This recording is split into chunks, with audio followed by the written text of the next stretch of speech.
শফিককে কি সত্যি রবিউল শেখ জেল থেকে বের করে নিয়ে চলে এসেছে? এবং বন্ধুরা, বের করে নিয়ে আসার পর শফিক কি সত্যি আবার পল্লীগ্রাম টিভিতে ভিডিও বানাবে নাকি আর নতুন চ্যানেলে ভিডিও বানাবে, সবটাই বন্ধুরা আজকের ভিডিওটাকে আপনাদের জানাবো। এবং জেল থেকে বেরিয়ে এসে শফিক কি বলবে সবটা বন্ধুরা আপনাদের জানাবো। তো আজকের ভিডিওটা খুব মজাদার এবং ইন্টারেস্টিং হতে চলেছে, তো ভিডিওটি শেষ পর্যন্ত দেখতে থাকুন। এবং শফিককে ভালো লাগলে লাইক করে চ্যানেলটিকে সাবস্ক্রাইব করে দেন এবং সম্পূর্ণ ভিডিওটি দেখুন। তো সবার প্রথমে আপনাদের এই গুড নিউজটা দিতে চাই যে বন্ধুরা, শফিক কিন্তু এখন জেল থেকে বেরিয়ে চলে এসেছে। হ্যাঁ বন্ধুরা, 15 তারিখে শফিক কিন্তু জেল থেকে বেরিয়ে চলে এসেছে এবং শফিক কিন্তু এখন বাড়িতেই রয়েছে।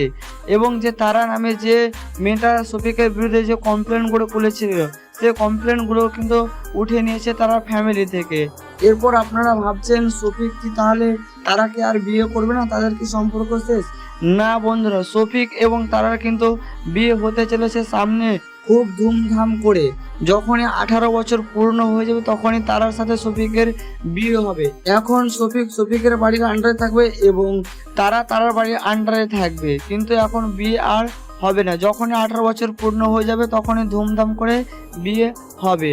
এবং আমরা আসছি শফিকের ক্যারিয়ারের বিষয় নিয়ে। তাহলে শফিক এখন কীরকম চ্যানেলে কাজ করবে? সো বন্ধুরা, শফিককে কিন্তু ছাড়িয়ে নিয়ে এসেছে একমাত্র রবিউল শেখই।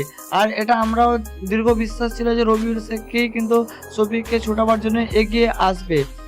আপনি যতই লাফালাফি যাই ভিডিও বানায় না কেন, কেউই কিন্তু শফিককে ছাড়িয়ে আনতে পারবো না বা পারি না। আর কিন্তু অন্যদিকে রবিউল শেখ কিন্তু শফিককে ছাড়িয়ে নিয়ে এসেছে। এবং বন্ধুরা, শফিকও কিন্তু তার নিজের অনেকগুলো ভুলও বুঝতে পারে এবং আমরা অনেক রিসার্চ করে জানতে পারি যে শফি নাকি আবার পল্লীগ্রাম টিভিতে ফিরে যাবে এবং সেখানে কিন্তু আবার ভিডিও আপলোড করবে। তো এটা কতটা সত্যি আপনি রেগুলার ভিডিওগুলো দেখুন, তাহলেই বুঝতে পারবেন শফিক অন্য কোনো আইডিতে ভিডিও পাঠাবে নাকি আবার পল্লীগ্রাম টিভিতে ফিরে যাবে। কিন্তু বন্ধুরা, শফিককে নিয়ে কিন্তু আমাদের মাঝে, অর্থাৎ যে কন্টেন্ট ক্রিয়েটরগুলো রয়েছে যারা শফিককে নিয়ে ভিডিও বানায়, তারাদের মধ্যে কিন্তু একটা অনেক বড় কন্ট্রোভার্সি শুরু হয়ে গেছে। ওকে দোষারোপ করছে, ওকে দোষারোপ করছে, সবাই কিন্তু নিজের প্রমাণ সমেত কিন্তু দেখাচ্ছে।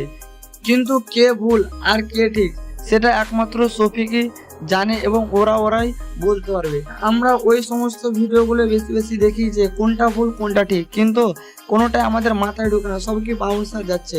কিন্তু শফিক যখনই ভিডিও বানাবে তখন কিন্তু সবাইকে একসাথে সারবে এবং তখনই আমাদের বুঝতে পারবে যে কে ভুল এবং কে ঠিক, তার খারাপ সময়ে কে পাশে ছিল এবং ভালো সময়তে কে পাশে আছে। তো বন্ধুরা, শফিককে নিয়ে কোনো রকম কোশ্চেন থাকলে অবশ্যই কমেন্ট করে জানান। অবশ্যই আমি রিপ্লাই দেওয়ার চেষ্টা করব এবং নেক্সট ভিডিওতে জানাবার চেষ্টা করব। তো আশা করি বন্ধুরা আপনাদের এই ভিডিওটি বুঝতে পেরেছেন। তো ভালো লাগলে লাইক করে চ্যানেলটিকে সাবস্ক্রাইব করে দিন এবং এই ভিডিওটি বেশি করে শেয়ার করে দিন। তো বন্ধুরা, আপনি যদি পল্লীগ্রাম টিভিতে শফিককে দেখতে চান তাহলে ভিডিওটি বন্ধুদের শেয়ার করে দিবেন। তো আজকের ভিডিওটা এই পর্যন্তই। ভালো থাকবেন, সুস্থ থাকবেন, টেক কেয়ার।